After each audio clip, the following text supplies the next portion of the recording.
بسم اللہ الرحمن الرحیم۔ اللہم صلی علی سیدنا محمد وعلی آل سیدنا محمد وبارک وسلم۔ زیارت رسول صلی اللہ علیہ وآلہ وسلم کی خواہش ہر مسلمان کو ہوتی ہے۔ حضور اکرم صلی اللہ علیہ وآلہ وسلم سے محبت اور ان کے دیدار کا شرف ہر مسلمان کو اللہ تعالیٰ نصیب فرمائے، آمین۔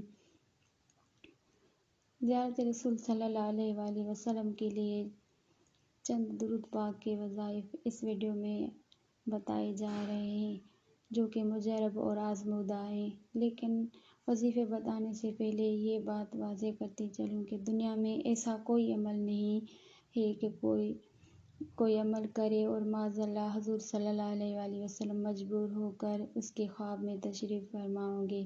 نہیں، یہ حضور صلی اللہ علیہ وآلہ وسلم کے کرم پر ہے۔ میرے آقا صلی اللہ علیہ وآلہ وسلم جب چاہیں جس پر چاہیں کرم فرما سکتے ہیں۔ یہ وظائف بس وسیلہ ہیں۔ کہیں ایسا بھی دیکھا گیا ہے کہ ایک نیک انسان نعمت زیارت سے محروم رہتا ہے اور کسی گناہ گار پر کرم ہو جاتا ہے۔ میرے آقا صلی اللہ علیہ وآلہ وسلم کو اپنی امت کے گناہ گاروں سے بھی پیار ہے۔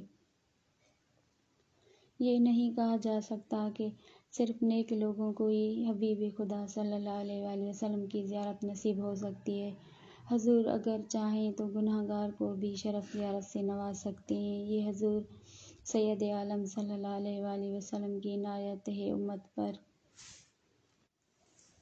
حضور صلی اللہ علیہ وآلہ وسلم کی زیارت کے حوالے سے ضروری بات یہ ہے کہ ضروری نہیں کہ کوئی شخص زیارت کے لیے درود پاک کا کوئی وظیفہ مخصوص پڑھے تبھی ہی زیارت ہوگی، بلکہ حقیقت تو یہ ہے کہ اگر کوئی ایسی ہی محبت و عقیدت سے درود پاک کا کوئی بھی صیغہ پڑھتا رہے تو اسے بھی حضور صلی اللہ علیہ وآلہ وسلم کی زیارت کی سعادت نصیب ہو جاتی ہے۔ اللہ اور اللہ کے رسول صلی اللہ علیہ وآلہ وسلم کی نگاہ ہمارے اعمال سے زیادہ ہمارے دل پر اور ہماری نیت پر ہوتی ہے، لہٰذا جو طالب دیدار مصطفیٰ صلی اللہ علیہ وآلہ وسلم کو چاہیے کہ سب سے پہلے اپنے دل اور اپنی نیت کو صاف کر لے، عقیدہ ختم نبوت کا حضور سید عالم صلی اللہ علیہ وآلہ وسلم کی حرمت پر مر مٹنے کا جذبہ رکھے، حضور صلی اللہ علیہ وآلہ وسلم سے بے انتہا محبت الفت رکھے،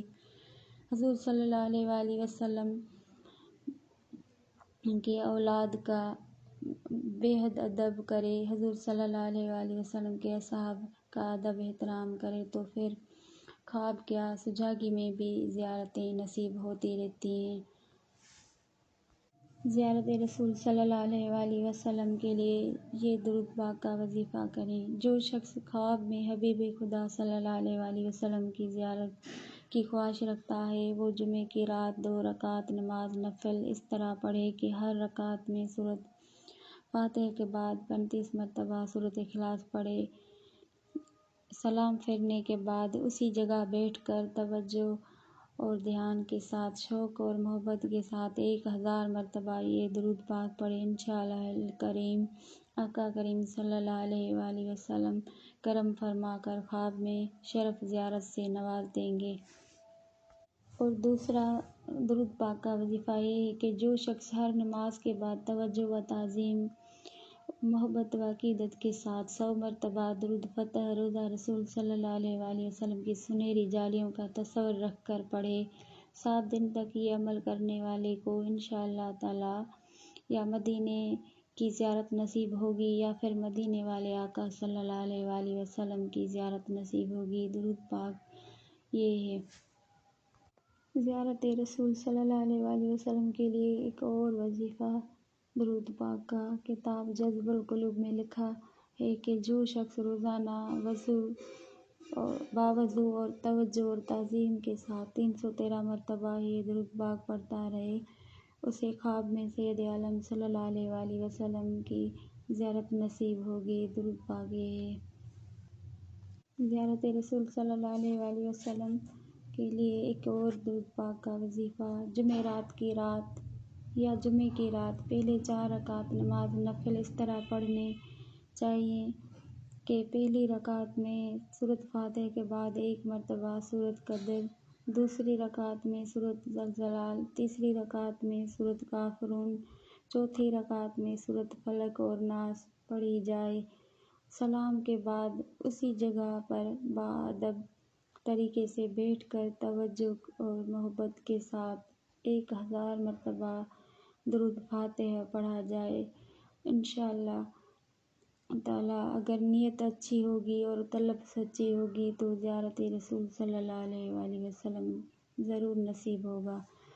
تو آقا کریم صلی اللہ علیہ وآلہ وسلم کی زیارت کے لیے ایک اور یہ بھی وظیفہ، جو شخص جمعے کے دن 1000 مرتبہ یہ درود پاک پڑھے، 5 جمعہ تک عمل کرے، 5 جمعوں کے دوران ہی اسے حضور صلی اللہ علیہ وآلہ وسلم کی خواب میں زیارت نصیب ہوگی انشاءاللہ تعالیٰ۔ درود پاک یہ ہے، یہ درود پاک حضور صلی اللہ علیہ وآلہ وسلم کی زیارت کے لیے ہے۔ جسے بھی حضور صلی اللہ علیہ وآلہ وسلم کی زیارت کا شوق ہو تو ان میں سے کوئی بھی درود پاک جو اسے آسان لگے وہ پڑھے، انشاءاللہ تعالیٰ آقا کریم صلی اللہ علیہ وآلہ وسلم کا دیدار نصیب ہوگا۔ جزاک اللہ خیر۔